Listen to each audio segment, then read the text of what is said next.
Long before Scotland existed, a mysterious people lived beyond Hadrian's wall, the Picts. They built fortified settlements, carved strange symbols into stone, and resisted the power of Rome, yet left no written records of their own. Everything we know comes from archaeology and the accounts of outsiders. Over time, they encountered Christianity, interacted with the Gaels of Dál Riata, and faced the impact of Viking invasions before eventually becoming part of the Kingdom of Alba. This is the story of the Picts, a lost people who helped shape the foundations of Scotland. Before we begin the video, make sure to like, subscribe and share, and tell us in the comments which civilization you'd like to explore next. The land beyond the wall. Long before the Picts were known by that name, the lands of northern Britain formed a world apart from the Roman Empire, a region shaped by rugged landscapes, shifting climates, and communities adapted to life at the edge of imperial influence. To the Romans, this territory lay beyond the limits of their control, a place both feared and poorly understood. The boundary between these two worlds was marked by the great frontier of Hadrian's Wall. Built in the 2nd century CE under the rule of the Emperor Hadrian, the wall stretched across northern Britain from coast to coast. It was not simply a barrier, but a statement, a line that defined the northern edge of Roman authority. South of the wall lay the province of Britannia, organised, taxed and governed according to Roman systems. To the north lay a very different landscape. Beyond the wall, Roman control faded quickly. The terrain changed as one moved northward. Rolling lowlands gave way to hills, mountains and dense forests. Rivers cut through valleys, and the climate became harsher, with colder winters and shorter growing seasons. This environment limited large-scale agriculture and made centralized control more difficult. To Roman observers, these lands were known as Caledonia. This region covered much of what is now Scotland, inhabited by a number of tribal groups who lived in small, scattered communities. These groups were not unified under a single political authority. Instead, they were organised into local societies connected by kinship, shared customs, and regional alliances. Life in this northern landscape required adaptation. Communities built settlements suited to their environment. Roundhouses constructed from timber, stone and thatch provided shelter against the elements. In some areas, hill forts were established on elevated ground, offering defensive advantages and serving as centres of local power. Agriculture remained important, but was shaped by the land.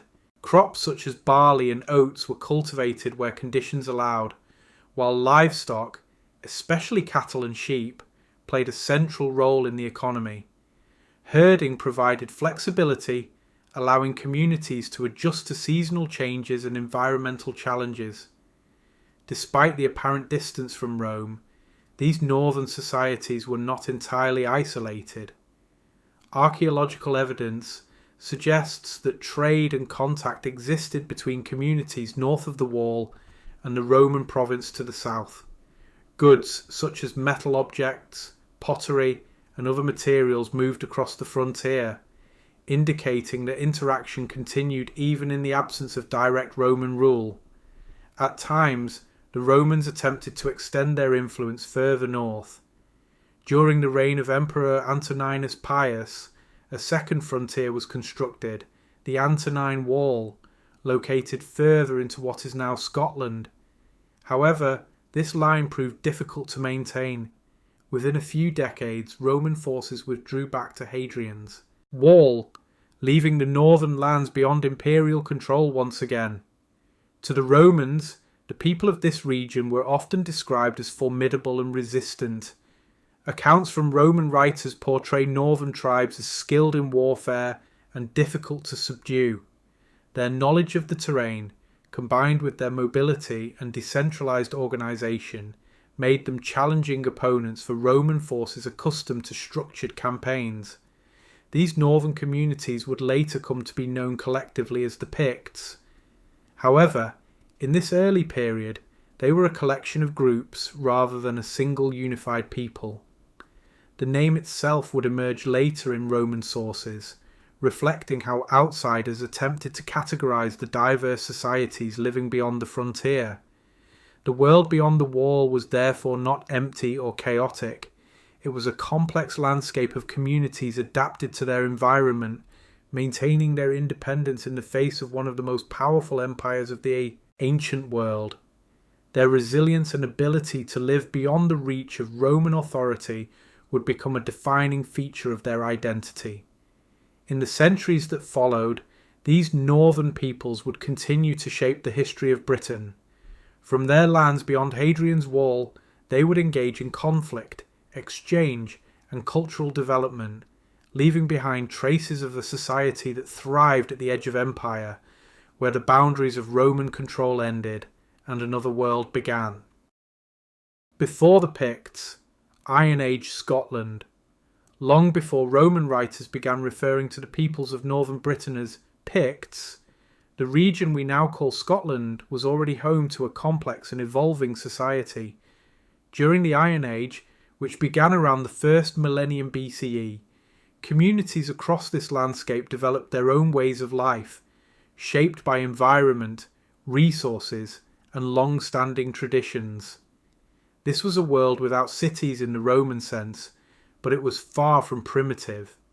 Across northern Britain, people lived in small, organised communities that relied on farming, herding, and local craftsmanship.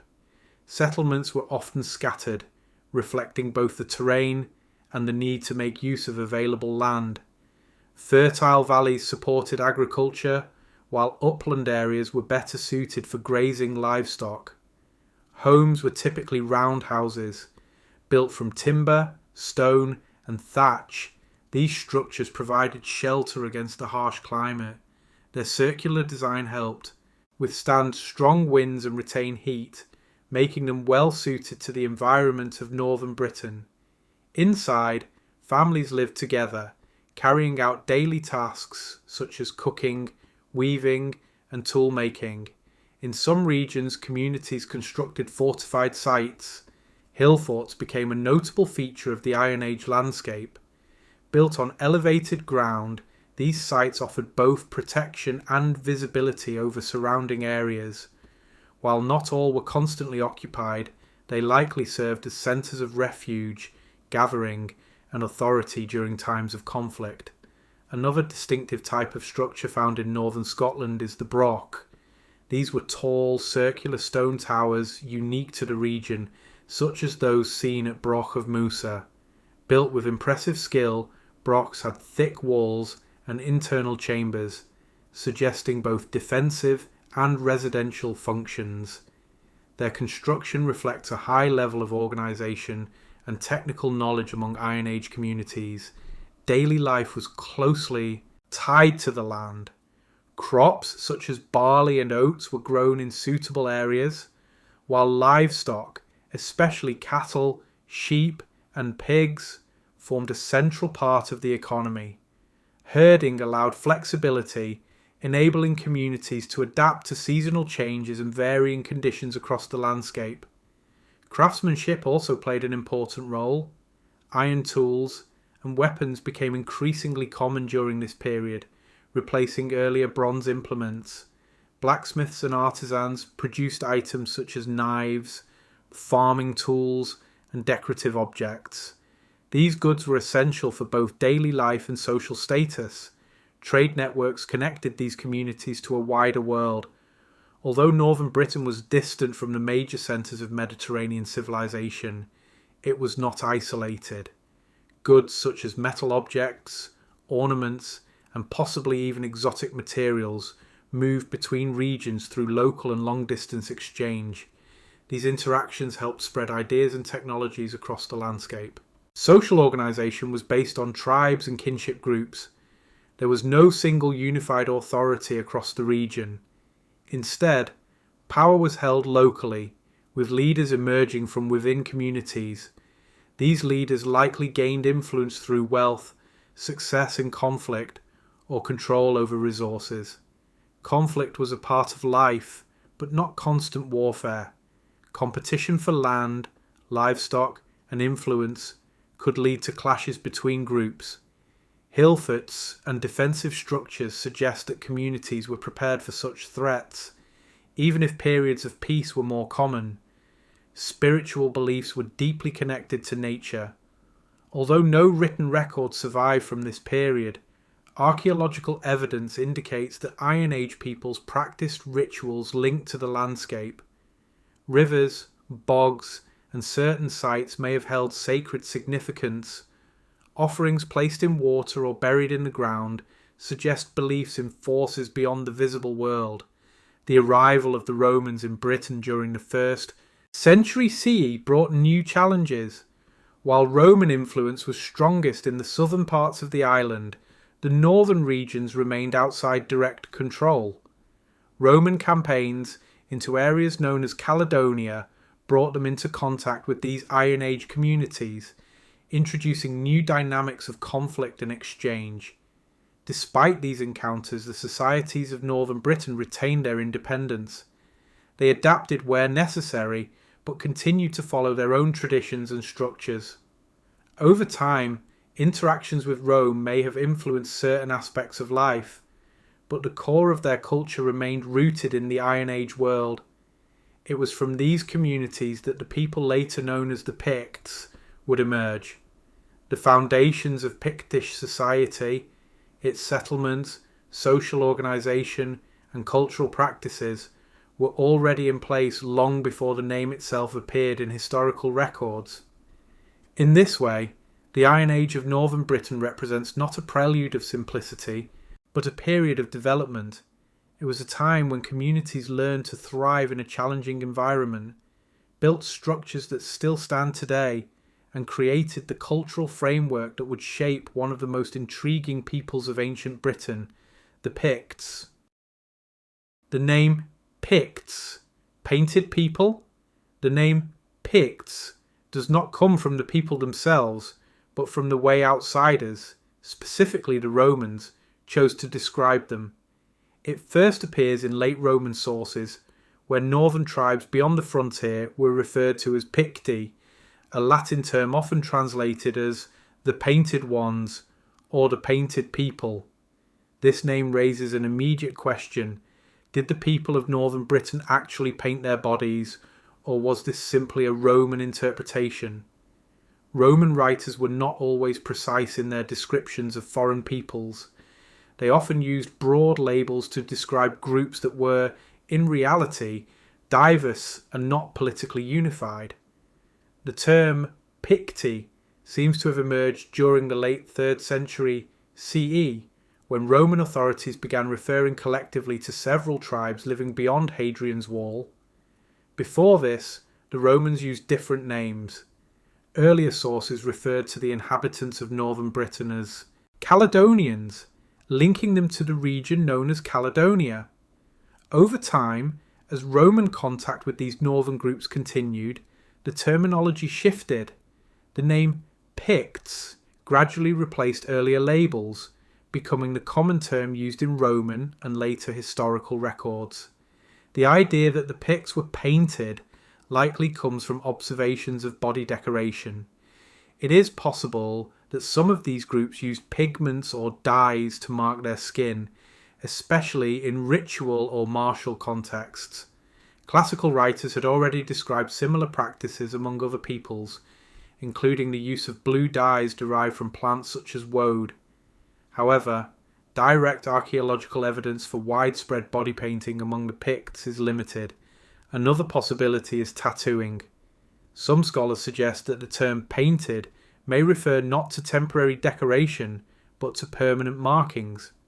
Tattooing was known in various ancient cultures, and it may have been practiced in northern Britain as a form of identity or status. Yet it is important to recognise that the Roman perspective shaped the name. To Roman observers, the peoples beyond their frontier were often portrayed as different, even exotic. Descriptions emphasising unusual appearance, such as painted bodies, helped reinforce the idea of a cultural boundary between the Roman world and those living outside it. The name Picts therefore reflects more about Roman perception than about how these people identified themselves. There is no clear evidence that the communities of northern Britain used this term for their own identity. Instead, they likely identified through local tribal names, kinship groups, and regional affiliations. Over time, however, the name became established. As Roman and later early medieval writers continued to use the term, it began to take on a broader meaning. It came to represent not just a collection of tribes, but a more recognisable cultural group occupying northern and eastern Scotland. This process of naming helped shape historical memory. By grouping diverse communities under a single label, Roman sources created the impression of a unified people. In reality, the societies beyond the wall were complex and varied, connected by shared cultural elements, but not necessarily united under one authority. The use of the term Picts also marks a shift in historical visibility.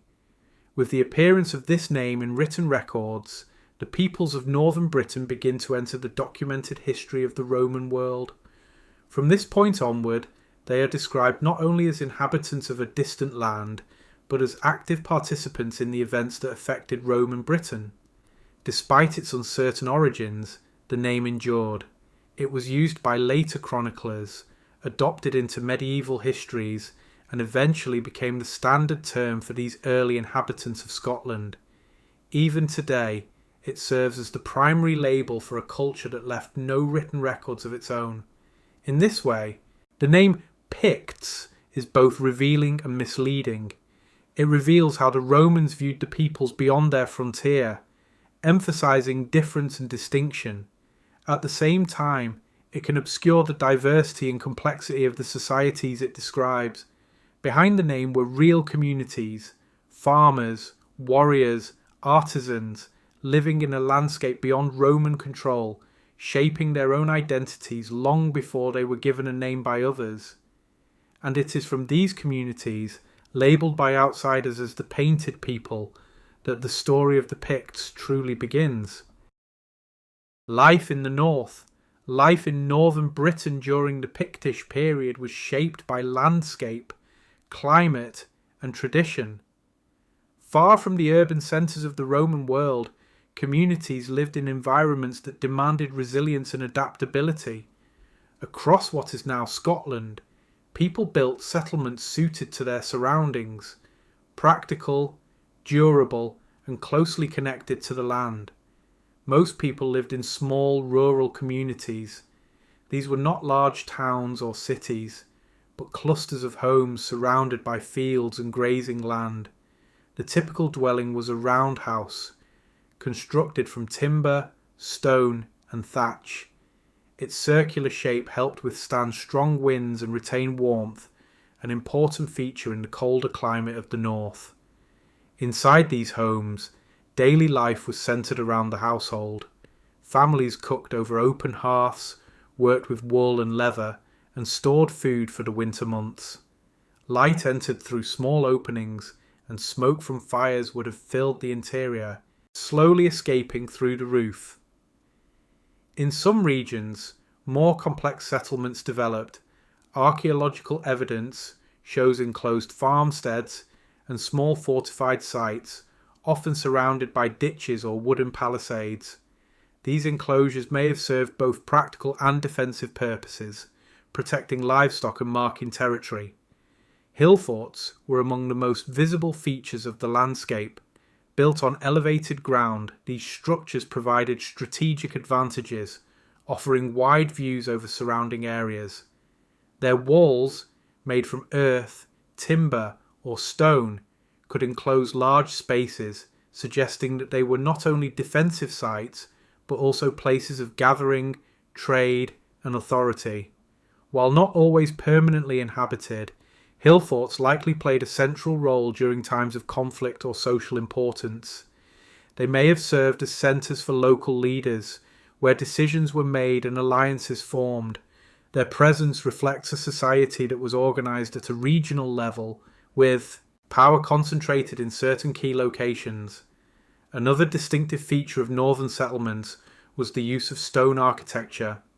In areas where timber was less available, people constructed buildings from stone, creating durable structures that have survived in the archaeological record.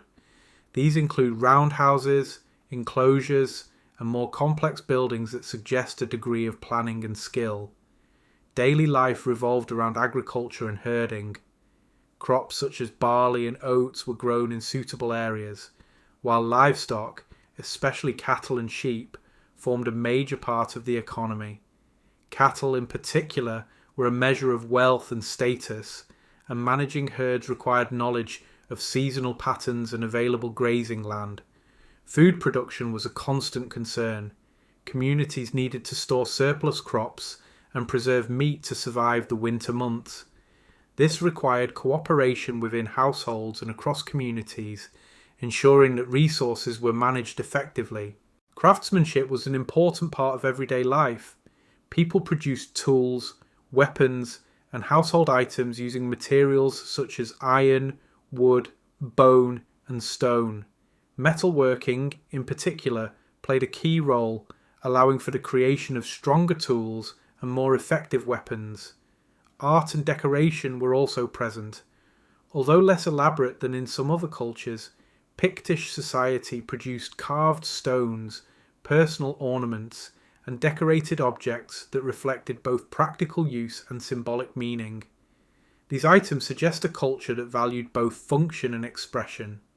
Social life was structured around kinship and local leadership. Communities were likely organised into extended family groups, with leaders who held authority based on lineage, wealth, or ability. These leaders may have coordinated defence, managed resources, and represented their communities in interactions with others. Interaction between groups was a regular part of life. Trade, marriage alliances, and occasional conflict connected different communities across the region. Despite the lack of a centralised state, these interactions created networks that linked people together. The natural environment influenced every aspect of life. Seasons dictated work patterns, from planting and harvesting to herding and food storage. Rivers provided water and routes for movement, while forests offered materials and shelter. Understanding the land was essential for survival. Spiritual beliefs were closely tied to this environment. While written records are absent, archaeological evidence suggests that certain places, such as rivers, springs, and unusual landscape features, held special significance. Rituals and offerings may have been part of daily or seasonal practices, reflecting a worldview in which nature and spirituality were deeply connected. Despite living beyond Roman control, these communities were not completely isolated. Objects of Roman origin have been found in northern Britain, indicating trade or exchange across the frontier. These items may have been valued for their rarity or symbolic importance. Life in the north was therefore both challenging and stable. Communities faced harsh weather, limited resources, and occasional conflict, but they also developed systems that allowed them to thrive. Their settlements, fortified sites, and daily practices reflect a society that was well adapted to its environment. From these communities emerged the people later known as the Picts. Their way of life, rooted in the land, organised through kinship, and shaped by both tradition and adaptation, formed the foundation of a culture that would continue to develop in the centuries beyond the Roman frontier. Symbols in stone. One of the most striking legacies of the Picts is not found in written records, but in stone. Across northern and eastern Scotland, carved monuments stand as silent witnesses to a culture that left behind no written history of its own. These are the Pictish stones, intricately carved slabs that carry symbols, animals, and scenes whose meanings remain only partly understood. These stones are among the most important sources of information about Pictish society. Since the Picts did not leave written texts, these carvings serve as a form of communication across time. They offer glimpses into identity, belief, status, and artistic tradition, even if their full meaning is still debated. Pictish stones are generally divided into different classes. The earliest examples, often called Class 1 stones, are unshaped stones with simple incised symbols. These symbols were carved directly onto natural rock surfaces without additional decoration. Later stones, known as Class 2, are more elaborate, shaped slabs that combine traditional symbols with Christian imagery such as crosses. The symbols themselves are distinctive and repeated across multiple sites. Common motifs include abstract designs such as crescents, double discs, and mirror-like shapes. Others depict animals, both real and stylized, such as birds, fish, and creatures that may carry symbolic meaning. Some stones show human figures engaged in activities like hunting or riding. Among the most well-known examples is the Abelemno stone. This stone features detailed carvings that include both Pictish symbols and later Christian elements, reflecting a transition in belief systems. Scenes carved into the stone may represent historical events, though their exact interpretation remains uncertain. Another significant site is Hilton of Cadboll Stone. This monument displays a high level of artistic skill with intricate designs and carefully carved figures. The craftsmanship suggests that these stones were not created casually, but by skilled artisans working within established traditions. The purpose of these stones has long been a subject of study. Some scholars believe they served as territorial markers, identifying the lands of particular groups or leaders. Others suggest they may have commemorated important individuals or events, functioning as memorials or monuments of status. The symbols themselves may represent names or lineages. One theory proposes that the repeated combinations of symbols acted as a form of identification, similar to heraldic signs used in later periods. If this is the case, the stones could represent a visual system of communication understood by those within Pictish society. Religious meaning is also possible. Some stones may have been placed in sacred locations or used in ritual contexts. The later addition of Christian imagery suggests that as beliefs changed, older traditions were adapted rather than entirely replaced. What makes these carvings especially intriguing is that their meaning is still not fully understood. Despite decades of research, no clear translation or definitive explanation has been established for the symbols. This has led to ongoing debate, with interpretations ranging from simple decoration to complex systems of communication. The craftsmanship itself reveals much about Pictish society. Creating these stones required tools, time, and skill. The level of detail seen in many carvings indicates the presence of specialized artisans and a cultural emphasis on visual expression. The placement of the stones is also significant. Many are found in prominent locations, near routes of travel, on elevated ground, or close to settlements. This suggests that they were meant to be seen, serving a public or communal function. Over time, the style of the stones changed. As Christianity spread through Pictish society, crosses and biblical imagery began to appear alongside traditional symbols. This blending of styles reflects a period of cultural transition where new beliefs were incorporated into existing traditions. Today, these stones remain one of the most important clues to understanding the Picts. Without written records, they stand as a form of visual history, messages carved into stone that have survived for centuries. Each symbol, each figure, offers a fragment of a larger story that is yet to be fully uncovered. In this way, the Pictish stones are both revealing and mysterious. They show us that the Picts were a people capable of complex artistic expression and symbolic thought. At the same time, they remind us how much remains unknown about a culture that spoke through images rather than words, silent, enduring, and still not fully understood. These carvings continue to invite interpretation, offering a connection to a world where meaning was shaped not by written language, but by symbols etched into stone. Warriors of Caledonia. In the eyes of Rome, the lands beyond the northern frontier were home to fierce and determined opponents. The peoples later known as the Picts, along with other tribes of Caledonia, were not organised into a single state, yet they proved capable of resisting one of the most powerful empires of the ancient world. Their strength lay not in centralised authority, but in adaptability, knowledge of the land, and a style of warfare suited to their environment. To understand their resistance, it is important to understand the nature of Roman warfare. Roman armies were highly structured, disciplined, and organised for large-scale campaigns. They relied on infantry formations, fortified camps, and clear lines of command. This system worked effectively in many parts of the empire, especially in regions with open terrain and established infrastructure. Northern Britain presented a very different challenge. The landscape of Caledonia was rugged and varied, filled with hills, forests, marshes, and narrow valleys. These conditions limited the effectiveness of traditional Roman tactics and made movement more difficult for large, heavily equipped forces. The local tribes adapted their methods accordingly.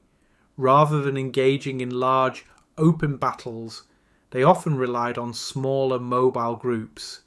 These warriors could move quickly through familiar terrain, striking when opportunities arose, and withdrawing before Roman forces could respond effectively.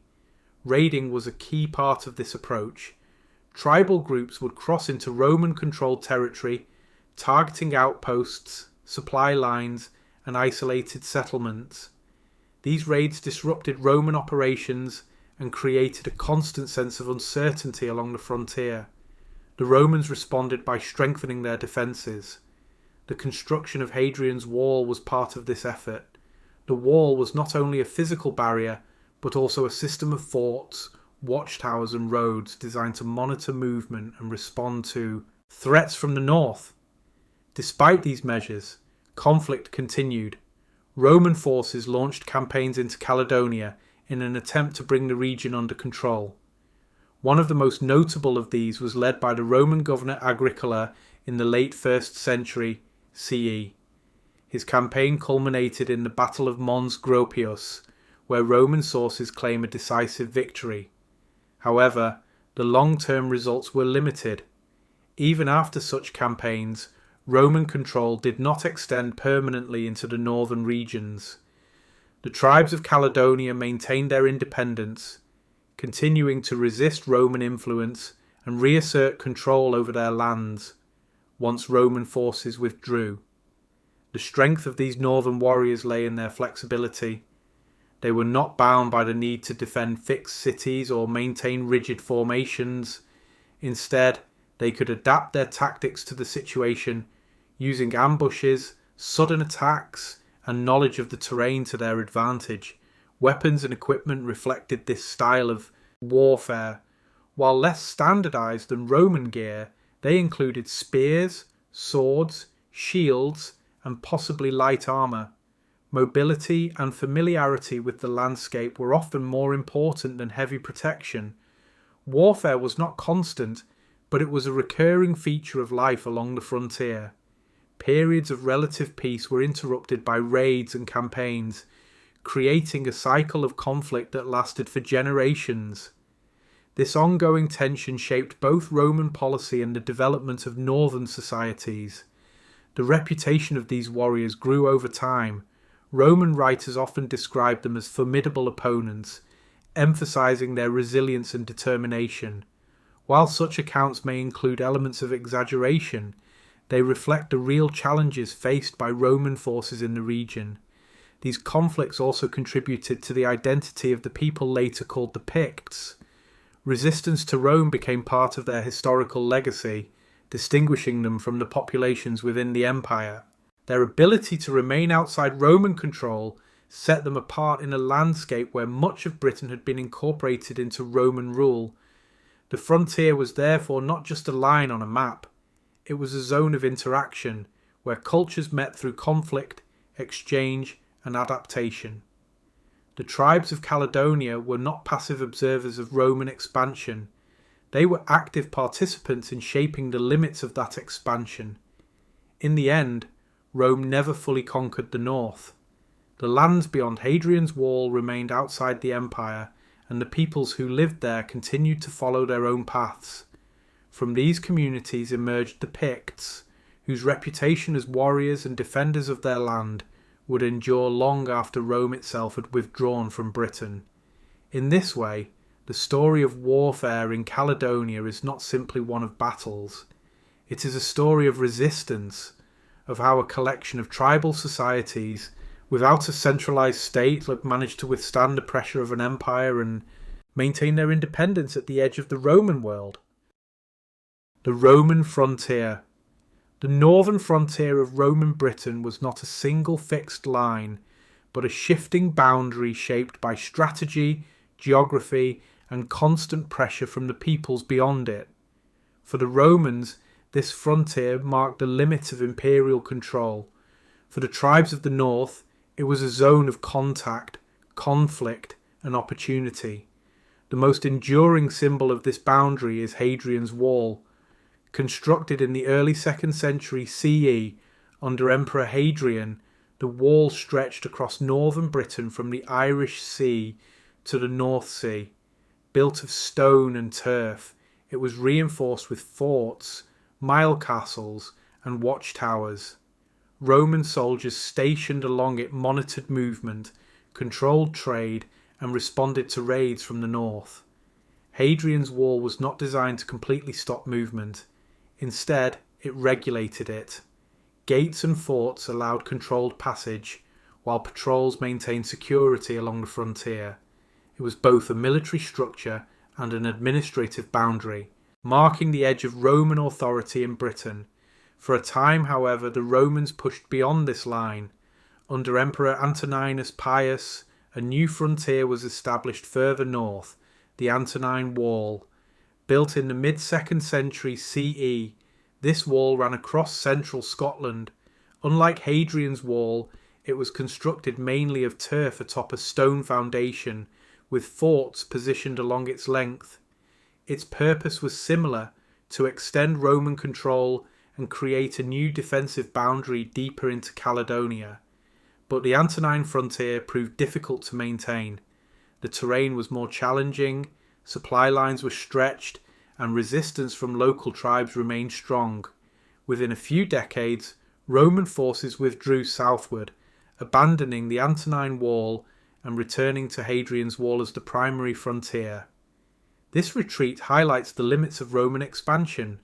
While the empire was capable of impressive engineering and military organisation, controlling northern Britain required more than building walls. The environment and the persistence of local resistance made permanent occupation costly and uncertain. The frontier itself became a zone of interaction. Trade, negotiation, and conflict all took place along this boundary. Goods moved across the wall, sometimes legally through controlled crossings, sometimes through informal exchange. Roman artifacts found north of the wall suggest that contact between the two worlds continued even during periods of tension. Conflict remained a constant possibility. Raids from the north targeted Roman outposts and settlements, while Roman campaigns pushed into Caledonia in attempts to secure or punish. These cycles of attack and response shaped life on both sides of the frontier. The people beyond the wall, later known as the Picts, adapted to this reality. They did not attempt to confront Rome in large, organised battles on equal terms. Instead, they relied on mobility, local knowledge and flexible tactics. This made them difficult opponents for Roman forces, which were designed for more structured warfare. Roman soldiers stationed along the frontier lived in a world of uncertainty. They were far from the centres of imperial power, stationed in forts that served as both military bases and small communities. These outposts included not only soldiers, but also families, traders, and craftsmen who supported life along the border. Over time, the frontier became more than a defensive line. It was a cultural boundary, separating Roman Britain with its roads, towns, and administrative systems from the lands of the north, where tribal societies maintained their independence and traditions. By the early 5th century CE, Roman authority in Britain came to an end. As the empire withdrew its forces, the structures of the frontier lost their original purpose. Hadrian's Wall remained, but no longer as a functioning boundary of imperial control. For the peoples of the north, this marked a new phase. Without Roman presence, the balance of power shifted. The communities that had long existed beyond the frontier continued to develop, eventually forming the societies that would be known as the Picts. The Roman frontier, therefore, was never just a wall. It was a dynamic space, one defined by interaction, resistance, and adaptation. It marked the edge of an empire, but also the beginning of another world, where the Picts and other northern peoples shaped their own history beyond the reach of Rome. Kings and kingdoms. Unlike the centralized empires of Rome or later medieval kingdoms, Pictish society was organized through a network of regional powers rather than a single unified state. What we call the Picts were, in reality, a collection of groups spread across northern and eastern Britain, each with its own leaders, territories, and traditions. Yet over time, these groups developed forms of political organisation that allowed them to act with a degree of unity when needed. At the local level, power was held by regional rulers. These leaders controlled specific territories, often centred around fertile land, river systems, or strategic locations. Authority likely depended on a combination of lineage, military ability, and control over resources such as livestock and land. These territories are sometimes referred to as kingdoms. Later sources mention names such as Fortriu, Circin, and Fib, suggesting that Pictish lands were divided into distinct regions. Each of these areas would have had its own ruling elite, with influence over local communities and the ability to organise defence and maintain order. Among these, the Kingdom of Fortriu appears to have been particularly important. Although its exact location has been debated, it is generally placed in northern or eastern Scotland. Fortriu is often associated with some of the most powerful Pictish rulers, suggesting that it may have acted as a leading centre within the broader Pictish world. Leadership was not always fixed or hereditary in the way later monarchies would be. While family lineage was important, succession may not have followed a simple father-to-son pattern. Some historians suggest that power could pass through extended kin groups, possibly including maternal lines, though the exact system remains uncertain. What is clear is that leadership required support. A ruler's authority depended on the loyalty of followers, the ability to lead in conflict, and the maintenance of alliances. With other groups, power was therefore dynamic, shaped by relationships as much as by inheritance. At times, broader unity emerged among the Picts. When faced with external threats, such as Roman campaigns or later conflicts with neighbouring peoples, different groups could act together under a leading ruler. These moments of cooperation suggest that while the Picts were not a single kingdom, they shared enough cultural and political connection to form larger alliances. One of the most notable rulers associated with this period is Bride, son of Maelchon. Mentioned in early medieval sources, Bride is described as a powerful king who ruled in the 6th century. His court is associated with interactions with Christian missionaries, indicating both political influence and the growing importance of religion in Pictish society. The role of kings extended beyond warfare. They likely oversaw the distribution of resources, maintained social order, and acted as symbols of unity within their territories. Their courts may have been centres of decision-making, where leaders and advisors gathered to discuss matters affecting their communities. Fortified sites and key settlements may have served as political centres. These locations, sometimes associated with hill forts or prominent natural features, provided both security and visibility. They allowed rulers to control surrounding areas and demonstrate their authority. Diplomacy was also an important part of leadership. Pictish rulers interacted with neighbouring groups, including the Gaels of Dál Riata and at times the Britons and Anglo-Saxons. These interactions could involve alliances, marriages, and agreements that shaped the balance of power in northern Britain.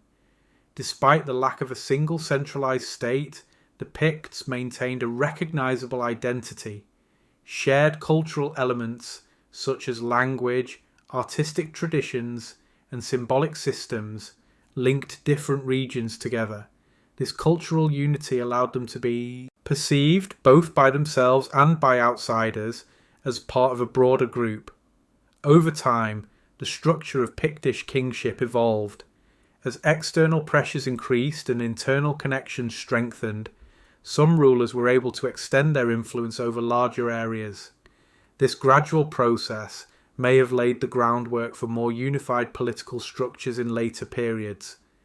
The political world of the Picts was therefore both fragmented and connected. It consisted of multiple kingdoms, each with its own leadership, yet capable of cooperation and shared identity. This flexible system allowed them to adapt to changing conditions, maintain independence, and play a significant role in the history of early medieval Britain. In this way, the Picts were not a single kingdom, but a network of rulers and regions. Their strength lay in this balance, local autonomy combined with the ability to unite when necessary, creating a political structure that was complex, adaptable, and uniquely suited to the world beyond the Roman frontier. Conversion to Christianity. The conversion of the Picts to Christianity was not a sudden event, but a gradual process that unfolded over generations. It marked a major turning point in their history, transforming not only their beliefs, but also their political structures, cultural identity, and connections with the wider world. Before this change, Pictish society followed traditional belief systems rooted in nature.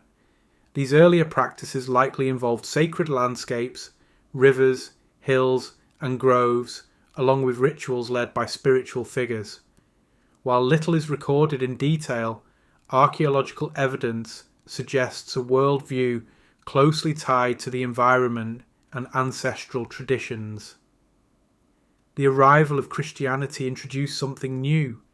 This change came largely through missionaries travelling from neighbouring regions, especially from Ireland and Western Britain. One of the most important figures associated with this movement is St. Columba. In the 6th century, Columba travelled from Ireland to the island monastery of Iona, which became a major centre of Christian activity.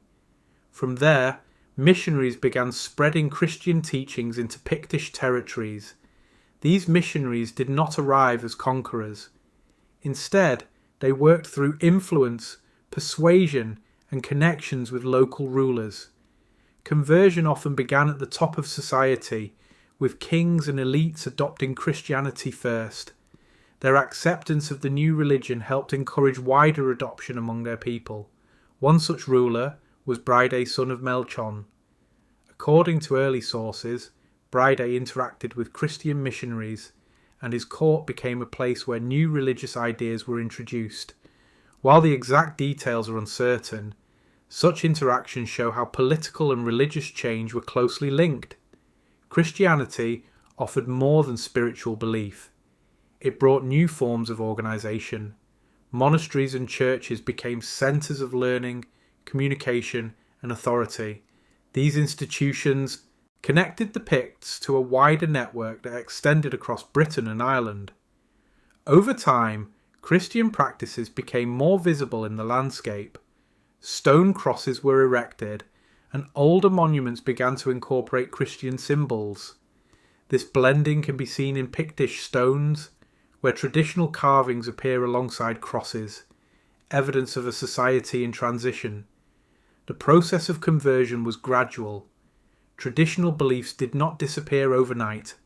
For a time, older practices and new Christian ideas likely existed side by side. This blending of traditions helped ease the transition and allowed communities to adapt without completely abandoning their past. Religion also influenced politics. Christianity provided a shared framework that connected the Picts with neighbouring kingdoms. It encouraged more stable forms of leadership and helped legitimise rulers within a broader cultural system that extended beyond northern Britain. Education and literacy began to develop through the church. Monasteries became places where knowledge was preserved and transmitted. While the Picts themselves left no written records in their own language, the spread of Christianity brought them into contact with written traditions. By the 7th and 8th centuries, Christianity had become firmly established in Pictish society. Churches, monasteries, and Christian symbols were now part of everyday life. The transformation was not only religious but cultural, reshaping how people understood authority, community, and their place in the world. The conversion of the Picts was therefore a moment of transformation.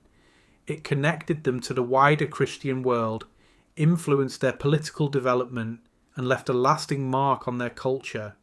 Even as their identity would later merge into the emerging Kingdom of Scotland, the legacy of this change remained. In this way, the spread of Christianity did not erase the Pictish past. Instead, it reshaped it, blending older traditions with new beliefs and creating a foundation for the next phase of their history. The Picts and the Gaels. The history of the Picts cannot be understood in isolation. To their west, along the rugged coasts of Argyll and the Hebrides, another people were rising, the Gaels of Dál Riata. Over time, the relationship between these two groups would shape the future of northern Britain, blending cultures, languages, and political traditions. Dál Riata was a Gaelic-speaking kingdom with strong connections to Ireland. Its people shared language, customs, and religious traditions with Irish communities across the sea. By the early medieval period, Dál Riata had established itself as a significant power in western Scotland, positioned along important maritime routes. At first, the relationship between the Picts and the Gaels was not defined by unity. It included both conflict and cooperation. Like many neighbouring societies, they competed for land, influence, and resources. Raids and skirmishes likely occurred, especially along border regions where territories overlapped. Yet alongside conflict, there was also interaction. Trade, diplomacy, and alliances connected the two peoples. Goods moved between regions, and political relationships developed through agreements and shared interests. Over time, these connections became increasingly important. Religion played a key role in bringing them closer. The spread of Christianity, often linked to centres such as Iona, created a shared cultural framework. Missionaries travelled between Gaelic and Pictish territories, spreading not only religious ideas but also practices of learning and communication. This shared faith reduced cultural distance. Church networks connected communities, and monasteries became places where people from different backgrounds could interact. Christianity helped create a sense of broader identity that extended beyond individual tribes or kingdoms. Marriage alliances further strengthened these connections. Ruling families may have formed ties across cultural boundaries, linking Pictish and Gaelic elites. These relationships helped stabilise regions and encourage cooperation between groups that might otherwise have remained separate. Language and culture also began to blend. While the Picts had their own language, likely related to the Brittonic languages of Britain, the influence of Gaelic speech gradually increased. Over time, Gaelic became more prominent, especially in areas where interaction with Dál Riata was strongest. This process was not immediate. For generations, both identities coexisted, people maintained their own traditions while adopting elements from their neighbours. Cultural exchange occurred through everyday interaction as well as through political and religious connections. By the 8th and 9th centuries, the balance between the two groups began to shift. The power of Dál Riata fluctuated, and Pictish kings grew stronger in certain regions. One of the most important figures in this period is Kenneth MacAlpin, traditionally credited with uniting the Picts and Gaels. Kenneth MacAlpin is associated with the formation of a new political entity that would later become known as the Kingdom of Alba. While the exact details of this transition are debated, it is clear that the distinction between Picts and Gaels began to fade. Political unity, combined with cultural blending, led to the emergence of a new identity. Gaelic language and customs became increasingly dominant, while elements of Pictish culture were absorbed into this evolving society. The result was not the disappearance of one group by another, but a merging.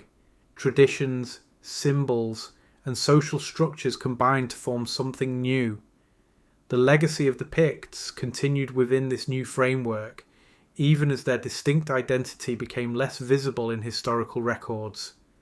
This blending shaped the future of Scotland. The Kingdom of Alba, which emerged from this process, carried forward influences from both Pictish and Gaelic traditions. Its development marked the beginning of a more unified political landscape in northern Britain. In this way, the relationship between the Picts and the Gaels was transformative. What began as neighbouring societies, sometimes in conflict, sometimes in cooperation, evolved into a shared cultural and political identity. Through interaction, adaptation, and gradual change, they laid the foundations for a new chapter in the history of Scotland. The story of the Picts, therefore, does not end with their disappearance. It continues through this blending, where their legacy lives on, not as a separate people, but as part of the origins of a new kingdom and a new identity in the lands of northern Britain. The Viking Age and Decline. The arrival of the Vikings in the late 8th century marked a profound turning point for the peoples of northern Britain. For the Picts, this was a period of pressure, disruption, and transformation, one that would ultimately contribute to the fading of their distinct identity. The first signs of this new threat came from the sea. Norse raiders, originating from Scandinavia, began launching attacks along the coasts of Britain and Ireland. These were fast-moving expeditions carried out by seafaring warriors using longships, vessels designed for both open ocean travel and navigation along rivers. Coastal regions were especially vulnerable. Settlements, monasteries, and trading sites were often located near the sea, making them accessible targets. One of the most significant early sites affected by Viking activity was Iona, a major religious centre connected to both Pictish and Gaelic worlds. Repeated raids on such sites disrupted not only local communities but also the networks of learning and religion that had developed over centuries. These raids were not isolated events. Over time, Viking activity expanded from short-term attacks to more permanent settlement. Norse groups established themselves in parts of northern and western Scotland, including the islands of Orkney and Shetland. From these bases, they exerted influence over surrounding regions. For the Picts, this created new challenges. Their territories were now exposed to attacks from both land and sea. The decentralised nature of Pictish political structure, which had once provided flexibility, now made coordinated defence more difficult in the face of sustained external pressure. At the same time, internal dynamics were shifting. Power among Pictish kingdoms was not fixed, and competition between regional rulers could weaken collective resistance. As Viking incursions increased, the need for stronger, more unified leadership became more apparent. The Norse did not only bring conflict, they also introduced new cultural and economic influences. Trade networks expanded, linking northern Britain with Scandinavian and wider European systems. Norse settlements became centres of exchange, bringing goods, ideas, and practices that interacted with local traditions. Yet the overall impact was destabilizing. Repeated raids disrupted agriculture, trade, and religious life. Monasteries that had served as centres of stability were damaged or abandoned. Communities were forced to adapt, relocate, or defend themselves in new ways. In this context, the balance of power in northern Britain began to change. The distinction between Pictish and Gaelic regions became less clear, as both faced similar pressures. The need for cooperation and stronger leadership encouraged closer ties between different groups. It is during this period that figures such as Kenneth MacAlpin emerge in historical tradition. Associated with the unification of Pictish and Gaelic kingdoms, Kenneth represents a shift toward a more centralised form of rule. While the exact details of his rise remain debated, his reign is often seen as a key moment in the transition from Pictish identity to the emerging Kingdom of Alba. By the 9th century, the Picts as a distinct group begin to fade from the historical record. This does not mean they disappeared entirely.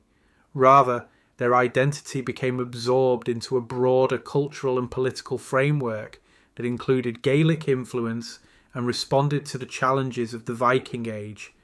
Language, culture, and leadership evolved. Gaelic became more prominent, and the structures of power changed to meet new realities. The pressures of Viking incursions accelerated these changes, pushing societies toward greater unity and adaptation. The Viking Age, therefore, was not only a period of conflict, it was a catalyst for transformation. The disruptions caused by Norse activity reshaped the political landscape, weakened older structures, and contributed to the merging of cultures that would define the next stage of history. For the Picts, this marked the end of one identity and the beginning of another. Their legacy did not vanish, but it was carried forward within a new context, one shaped by interaction with the Gaels and the realities of a changing world. In this way, the Viking Age stands as a turning point. It closed the chapter of the Picts as a distinct people, while opening the path toward the formation of medieval Scotland, a land forged through conflict, adaptation, and the blending of cultures. From Picts to Scotland. The story of the Picts does not end with their disappearance from the historical record. Instead, it continues through transformation into a new political and cultural identity that would shape the future of Scotland. By the 9th century, the distinction between Picts and their neighbours was beginning to fade, giving way to a new kingdom known as Kingdom of Alba. This transition was not a sudden event. It was the result of generations of interaction between the Picts and the Gaels of Dál Riata. Through shared religion, political alliances, and cultural exchange, the boundaries between these groups gradually became less defined. The pressures of the Viking Age accelerated this process. Norse raids and settlements disrupted older power structures, making it more difficult for smaller, separate kingdoms to survive independently. In response, stronger and more unified leadership began to emerge. One of the most important figures associated with this transformation is Kenneth MacAlpin. Traditionally credited with uniting the Picts and Gaels in the mid-9th century, Kenneth's reign marks a key moment in the formation of Alba. While the exact details remain debated, his role symbolises the merging of two cultural and political traditions into a single kingdom. Under this new system, older identities did not simply vanish. Instead, they blended. Pictish traditions, symbols, and social structures became part of a broader cultural framework, even as Gaelic language and customs grew more dominant. Over time, Gaelic replaced the Pictish language, contributing to the fading of a distinct Pictish identity in written history. Christianity played a unifying role. By this period, both Picts and Gaels shared a common religious framework, with monasteries and churches linking communities across regions. This shared belief system helped support political unity and cultural integration, the Kingdom of Alba marked the beginning of a new phase. It was more centralised than earlier Pictish political structures, with stronger kingship and clearer territorial control. From this foundation, the kingdom would expand and evolve, eventually becoming the medieval Kingdom of Scotland.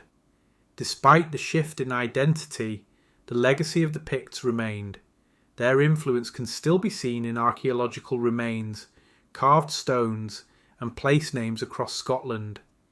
Elements of their culture were absorbed into the emerging Scottish identity, even as their name disappeared from common use. This transformation reflects a broader pattern in history. Peoples do not always vanish. They change, adapt, and merge into new forms. The Picts did not disappear as a population. Rather, they became part of a new cultural and political entity that carried their legacy forward. By the end of the early medieval period, the name Pict had largely faded. In its place stood a new identity, one tied to the Kingdom of Alba and eventually to Scotland itself. Yet beneath this new name lay centuries of history shaped by the peoples of northern Britain who had lived beyond the Roman frontier. In this way, the story of the Picts is not one of disappearance, but of transformation. From tribal societies beyond Hadrian's Wall, to participants in a changing medieval world, to contributors to the foundation of Scotland, their journey reflects the enduring ability of cultures to adapt and evolve. Their name may have faded, but their legacy remains, woven into the history, landscape, and identity of Scotland. The story of the Picts is one of mystery, resilience, and transformation. From their lands beyond Hadrian's Wall, they built communities, resisted Rome, and created a culture remembered through symbols carved in stone. Though they left no written records, their legacy lived on, through their interaction with the Gaels of Dál Riata and their eventual transformation into the Kingdom of Alba. If you enjoyed exploring the mystery of the Picts, don't forget to like, subscribe, and share for more ancient history. And let us know in the comments which civilization you'd like to discover next.